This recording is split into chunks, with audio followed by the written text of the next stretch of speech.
It's finally happening. For months, we've been watching the cracks form in the global economy, and today, March 23, 2026, the dam finally broke. If you looked at your portfolio this morning, you saw the red. You saw the panic. But what most people don't realize is that today isn't just a bad day for the S&P 500. It's the culmination of a flywheel of chaos that started in the Middle East and is now hitting your doorstep. In this video, I'm going to break down the 3 black swan events that converged this morning to trigger this massive sell-off. I'm going to show you why the 10% crash in oil prices is actually a signal of extreme volatility, and most importantly, I'm going to show you the strategy that smart money is using right now to avoid getting liquidated.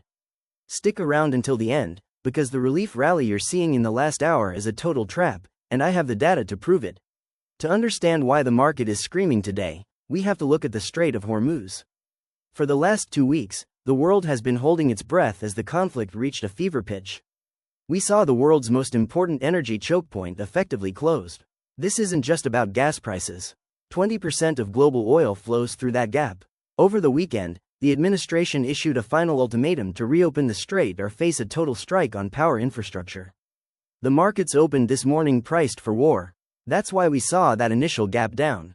But then, something weird happened. Posts started circulating that talks were productive and strikes were being delayed. Why did the market crash on this news? Because of uncertainty. State media immediately denied the talks even happened. The market hates a liar, but it hates a dense fog of war even more. We are seeing a whiplash effect where investors are deleveraging because they simply don't know who to believe.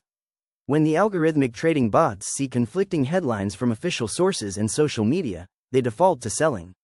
That is exactly what we saw at the opening bell. A massive wave of sell orders that triggered stop losses all the way down the line. Let's talk about the oil anomaly. Today, Brent crude plummeted over 10%, breaking back below $100. Normally, lower energy costs are a gift to stocks. So why is the Nasdaq still acting like it's seen a ghost? It's about stagflation. Even with today's drop, oil is still up 46% this month. Today's dip is what we call a relief rebound, but the underlying damage is done. High energy costs have already baked in higher inflation for the rest of 2026. The Federal Reserve is now stuck in a dual mandate nightmare. They want to cut rates because the labor market is hitting stall speed with almost zero net jobs added since last April, but they can't because energy-driven inflation is still too sticky. If they cut rates to save the jobs market, they risk sending inflation to 10%. If they raise rates to kill the inflation, they trigger a massive wave of corporate bankruptcies. The market has realized today that there is no soft landing coming. We are heading into a period where growth is negative but prices are still rising. This is the worst-case scenario for equities. Investors are looking at their spreadsheets and realizing that the earnings projections for the second half of 2026 were based on a dream world of 2% inflation and 4% interest rates. That world died this morning. Now we have to look at the third and most dangerous pillar of this crash, which is the liquidity drain. While everyone was looking at the news headlines, the overnight repo market started spiking. This is the plumbing of the financial system, and it's starting to leak. Large institutional banks are hoarding cash. They aren't lending to each other like they used to. When the big banks stop moving money, the stock market loses its floor. That's why you're seeing these vertical drops in tech stocks and AI companies. Without cheap, flowing cash, these high valuation companies are being re-rated in real time. Think of liquidity like oxygen. When there's plenty of it, everyone can breathe and even the weakest companies can survive. But when the oxygen is sucked out of the room, only the strongest survive, and even they have to struggle. Today, we saw the repo rate jump to levels we haven't seen since the 2019 liquidity crunch. This signals that the primary dealers are terrified of taking on more collateral. They are bracing for a systemic shock. If this isn't resolved by the end of the week, we could see a total freeze in the credit markets. This is why you saw the heavy hitters like Apple and Microsoft start to slide in the mid-morning session. It wasn't because their businesses changed. It was because the funds that own them were forced to liquidate to raise cash. We are seeing a dash for cash that overrides all fundamental analysis. In a liquidity crisis, you don't sell what you want to sell, you sell what you can sell. We've spent the last 2 years hearing about the AI revolution. We were told that productivity gains would save the economy from high interest rates. But today's earnings calls from the Big 7 tech giants revealed a terrifying reality. The massive capital expenditure into data centers, billions of dollars in chips and energy infrastructure, isn't translating into bottom-line profits fast enough. The market is realizing that we've built a massive bubble of expectation that the real economy simply cannot support.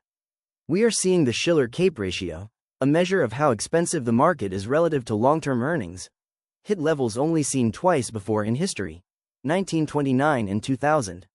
Both of those times ended in a multi-year bear market. Today was the day the AI premium started to vanish. If a company isn't showing immediate, massive profit from its AI integrations, the market is punishing them with 15 to 20% drops. It's a brutal re-evaluation. We saw Nvidia lose more market cap in 4 hours today than most companies are worth in total.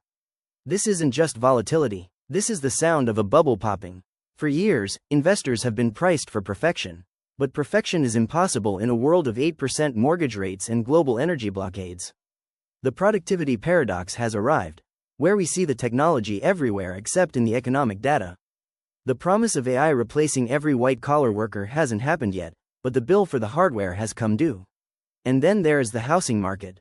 For 3 years, we were told that the lack of inventory would protect home prices forever. But as of this morning, mortgage rates have spiked back toward 8% following the latest Treasury yields. The lock-in effect is finally breaking. People who have been sitting on 3% mortgages are starting to realize that the economy is shifting, and for the first time since 2008, we are seeing a significant uptick in forced listings. This isn't just about homes, it's about the massive amount of commercial real estate debt that is coming due this year. Nearly $400 billion in commercial loans that were kicked down the road in 2025 are maturing right now, in March 2026. These owners cannot refinance at these rates.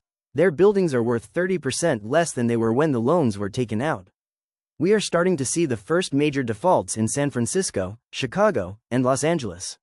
When a major office tower goes into foreclosure, it hits the regional banks' balance sheets. This creates a feedback loop. Banks lose money on real estate, so they stop lending to small businesses, which causes more layoffs, which leads to more housing defaults. This is the great deleveraging that we've been warning about. It's no longer a theory, it's appearing on the foreclosure dockets today. Think back to the great financial crisis or even the 2020 pandemic crash. In those moments, the government had a clear playbook. They could cut rates to zero or print trillions of dollars. But in March 2026, those tools are broken. If the Fed prints more money now, inflation will spiral into double digits, destroying the dollar. If they keep rates high, the banking system collapses under the weight of bad debt. They are painted into a corner. This is why the institutional investors are panicking. They realize the cavalry isn't coming this time. Usually, when the market drops 5%, everyone expects a Fed official to come out and promise a rate cut. But today, the silence from the Fed was deafening. They know that any move they make right now could trigger a currency crisis. The Fed put is officially dead. The market has to find its own floor, and that floor might be much lower than anyone wants to admit. We are seeing a fundamental shift in the global monetary order. The era of free money is over, and we are entering the era of consequence. Every bad investment, every over-leveraged tech startup, and every overpriced suburban home is now being tested by the fire of high interest rates. Let's talk about the psychological toll of today. I know it's hard to see your net worth drop 5 or 10% in a single session. But remember, the market is a mechanism for transferring money from the impatient to the patient. We have seen this movie before. Every time the world feels like it's ending, the market eventually finds a reason to climb the wall of worry. The key is surviving long enough to see the other side. Don't let a 24-hour news cycle ruin a 20-year investment plan. If you are watching your account drop and wondering if you should sell everything right now, listen closely. This is the part of the video where most people lose their shirts. We are entering a phase called the volatility squeeze. You are going to see 3% jumps followed by 5% drops. It is designed to shake out weak hands. The big players want you to panic sell so they can buy your shares at a 20% discount 3 weeks from now. You have to separate your emotions from your math. If you look at the historical charts, the greatest wealth is made during the times of maximum pessimism. But you can only capitalize on that if you have the stomach to stay in the game and the liquidity to buy the dip when the blood is truly in the streets. So what is the move? First, you need to check your leverage. If you are trading on margin, you need to get out yesterday. Margin calls are what turn a correction into a crash. Second, look at the sectors that actually benefit from a high inflation, high conflict environment. We are looking at defense, domestic energy production, and essential consumer staples. People might stop buying the newest smartphone, but they won't stop buying bread and they won't stop paying for electricity. These are the defensive moats you should be looking for. Smart money is moving into real assets. They are buying productive farmland, energy royalties, and high-yield short-term treasuries. They are staying liquid so they can strike when the valuations for great companies finally hit rock bottom.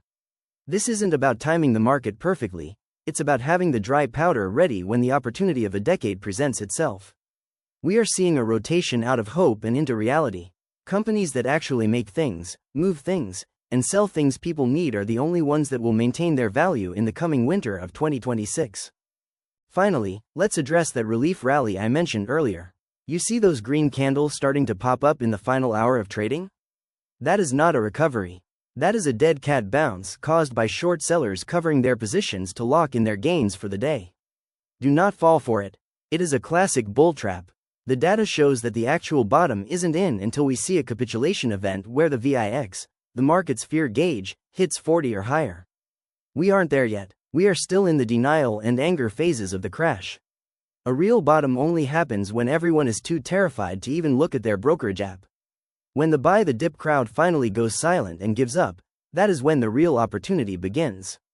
I'm going to be tracking this minute by minute on my Twitter and in the community tab, so make sure you have your notifications turned on.